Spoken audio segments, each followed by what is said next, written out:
कौशल्या और रघुवीर की एक बेटी थी सविता। सविता को बचपन में ही पोलियो मार गया था, जिससे वह एक पैर से अपाहिज थी। सब लोग उसे दया के दृष्टि से देखते थे और अपने माँ बाप की बहुत लाडली थी। उसकी आंखों में कभी आंसू नहीं आने देते थे। सविता अपाहिज जरूर थी, लेकिन सभी कामों में कुशल थी। स्कूल में भी सभी अध्यापकों की प्रिय थी। एक दिन कौशल्या बोली, सुनो जी, सविता की 11वीं पास हो गई है। हमारी बेटी दिव्यांग है, उसके लिए भी ऐसा ही लड़का ढूंढना पड़ेगा। लगता है उसकी शादी करने में बहुत मुश्किलें आएंगी, इसलिए अभी से लड़का ढूंढना शुरू कर दो। रघुवीर बोला, हाँ कौशल्या, सही कहती हो। सविता कितनी सुंदर और सर्वगुण संपन्न है, लेकिन पैर की वजह से मेरी बेटी की जिंदगी खराब हो गई। सविता ने अपने माँ और बाबूजी की बातें सुन ली। वह पास आकर बोली, सविता बोली, बाबूजी, क्या मैं आप सब पर बोझ हूँ? मेरा पैर खराब है, इसका मतलब यह तो नहीं मैं किसी पर आश्रित रहूंगी। फिर कैसी हुई मेरी जिंदगी खराब? कौशल्या बोली, मन छोटा मत कर बेटी, किसने कहा कि तू बोझ है? तू तो हमारी आंखों का तारा है।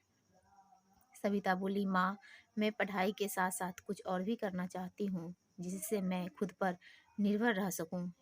इधर सविता की पढ़ाई पूरी हो गई और उधर रघुवीर सविता के लिए लड़का ढूंढने लगा। सविता के लिए परेश का रिश्ता आया।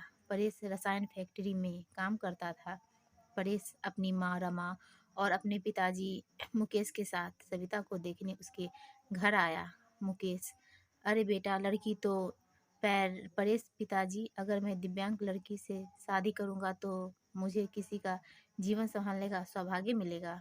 रमा बोली, बेटा, तेरी जिंदगी है, जो भी फैसला हो सोच संभाल कर लेना। परेश बोला, देखिए सविता जी, मैंने आपकी जितनी तारीफ सुनी है, खुद को आपसे मिलने के लिए रोक नहीं पाया। क्या आप शादी के लिए राजी हैं? सविता बोली, परेश जी, मैं एक अपाहिज लड़की हूँ और आप पूर्ण रूप से स्वस्थ हैं। क्या आप एक अपाहिज लड़की को स्वीकार करेंगे? परेश बोला, सविता जी, मैं जिंदगी भर आपका सहारा बनने के लिए तैयार हूँ, अगर आपको ऐतराज न हो तो। सविता बोली, अगर आप तैयार है तो मैं खुशनसीब हूँ कि मुझे आप जैसा जीवन साथी मिलेगा। सविता और परेश की बहुत धूमधाम से शादी हुई। चारों तरफ चर्चा चर्चा थी कि बड़ी भाग्यशाली है सविता, जो दिव्यांग होते हुए भी उसे इतना अच्छा पति मिला है।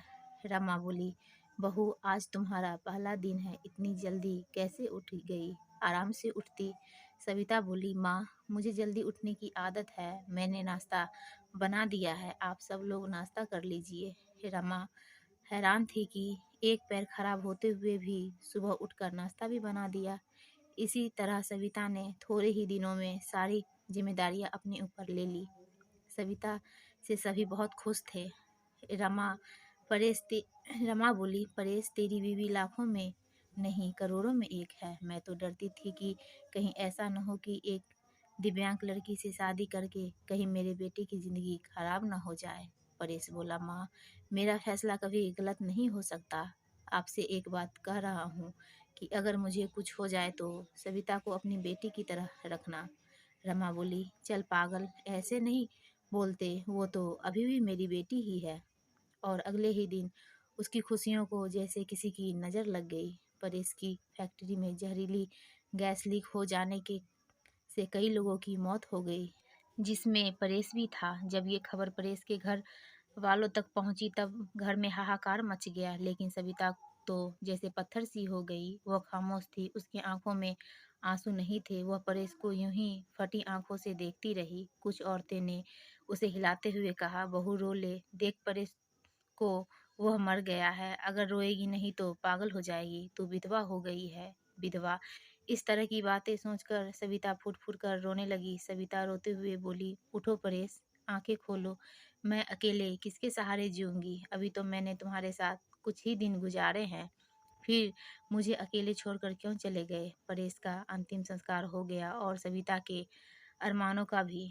रमा बोली, अरे ये क्या बहू, सफ़ेद साड़ी क्यों पहनी तुमने? सविता बोली, माँ, सबने मुझे कहा कि मेरे जीवन के सब रंग परेश के साथ ही चले गए, अब मुझे सफ़ेद साड़ी ही पहननी है।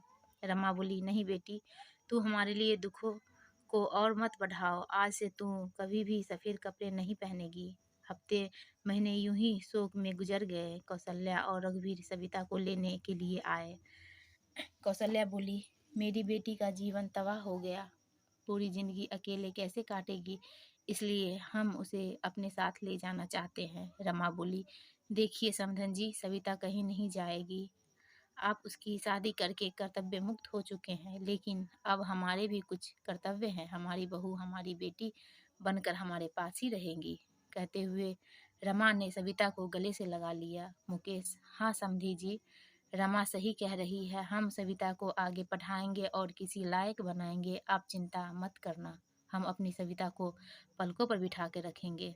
सविता बोली, माँ बाबूजी परेश इनके इकलौते बेटे थे, अब वो नहीं है तो ऐसे में भी मैं भी इनको छोड़कर चली जाऊंगी तो ये सही नहीं होगा। मैं इनके साथ इनके पास रहकर ही इनकी सेवा करूंगी। सविता के माँ बाबूजी चले जाते हैं। अब सविता अकेली थी।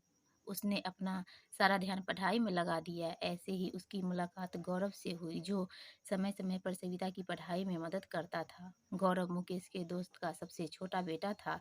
उसका काम के सिलसिले में परेश के पिता के पास आना जाना लगा रहता था। गौरव इंजीनियर था और बड़ा ही सलीन स्वभाव का संस्कारी लड़का था।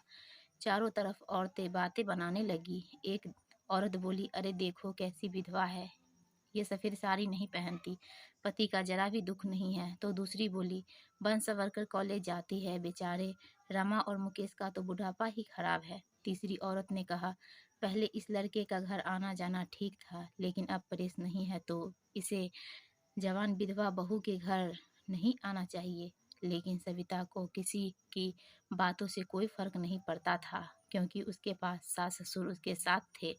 रमा जब इतनी अच्छी बहू के लिए लोगों के ये बताने सुनती तो वह तड़प उठती थी, रोने लगती थी। सविता ने अपनी मेहनत से बीएड कर ली और विकलांग कोटे में वह एक शिक्षिका के रूप में नियुक्त हो गई। रमा, सुनो परेश के पापा, हमारी सविता अब एक टीचर बन गई है। लोग न जाने उसे कैसे कैसे ताने देते हैं।